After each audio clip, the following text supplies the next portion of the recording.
লক্ষ্মীপুরের রায়পুরে যমজ দুই বোন আরিফা সুলতানা ও আবিদা সুলতানা দুজনেই কোরআনে হাফেজ। এবার এইচএসসি পরীক্ষায় জিপিএ 5 পেয়ে তাক লাগিয়ে দিয়েছেন তারা। আরিফা ও আবিদা খুলনার বাসিন্দা হাফেজ আবু দাউদের যমজ মেয়ে। তাদের বাবা সৌদি আরবে থাকেন। এ কারণে ছোটবেলা থেকে মা সালমা আক্তারের সঙ্গে নানাবাড়ির এলাকা লক্ষ্মীপুরের রায়পুর পৌরসভায় একটি বাসায় ভাড়া থাকেন তারা। চাঁদপুরের গৃদকালিন্দিয়া হাজেরা হাসমত কলেজের মানবিক বিভাগ থেকে এবার এইচএসসি পরীক্ষায় অংশ নেন এই দুই বোন। পারিবারিক সূত্রে জানা গেছে, প্রায় 1.5 বছরে পবিত্র কোরআন মুখস্থ করতে সক্ষম হয়েছেন আরিফা ও আবিদা।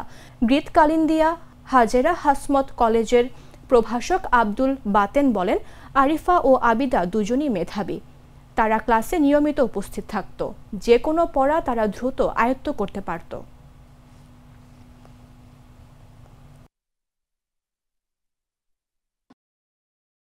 কলেজে পড়ার পাশাপাশি যে প্রাতিষ্ঠানিক শিক্ষা ছাড়াও হাফেজা হয়েছি, এটা মানে একটা ইচ্ছা শক্তির বিষয়। আর যদি সঠিক গাইডলাইন থাকে তাহলে এটা আরো ভালো হয়। আমার চাচা আমাদেরকে অনেক সুন্দরভাবে গাইডলাইন দেওয়ার কারণে আজকে আল্লাহর রহমতে আজকে আমরা এতটুকু আসতে পেরেছি।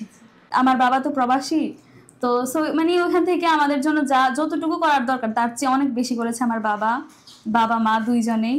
তারপর আমার চাচা, আমার কাকা যিনি আমাদেরকে মানে যার অবদানে আমরা হাফেজা হতে পেরেছি, তার অবদান অনেক বেশি।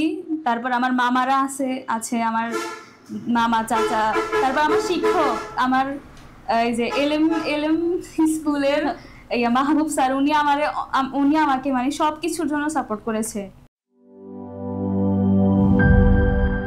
বান্ডেল থাকলে প্রতি সেনমানিতে টাকা বাঁচবে। বিকাশ সেনমানি বান্ডেল কিনে জিতুন প্রতি লেনদেনে।